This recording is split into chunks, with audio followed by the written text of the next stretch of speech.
Si j'ai une passion dans la vie, c'est bien les mouches. Et aujourd'hui, en l'honneur de mon tatouage de mouche, on va faire une liste de mes mouches préférées. Je tiens à préciser que cette vidéo va se concentrer sur les cirfes, qui est une famille de mouches pollinisatrices pour la plupart, dont les larves se nourrissent de pucerons.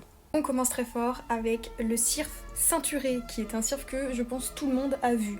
Donc il y a une petite légende qui dit comme quoi ce serait une abeille ou un papillon, et ben pas du tout, c'est une mouche.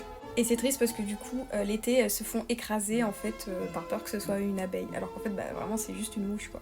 Ensuite, nous avons la Volucelle zonée, qui est une mouche incroyable.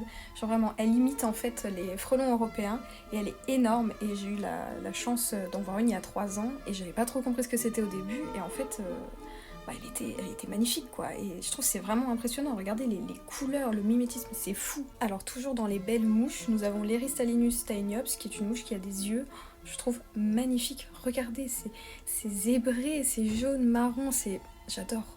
Franchement, j'adore. Pareil, dans le même genre, on a l'Eristalinus megacephalus qui est magnifique. Genre vraiment, regardez ses yeux, c'est trop beau.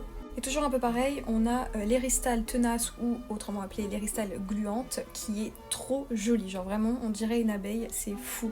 Alors ensuite, nous avons l'Ampis livide qui n'est pas un moustique, c'est bien une mouche et je la trouve excellente. Genre vraiment, regardez sa tête. Non mais vraiment, sa tête, c'est excellent. J'adore, elle est trop drôle et elle est trop mignonne.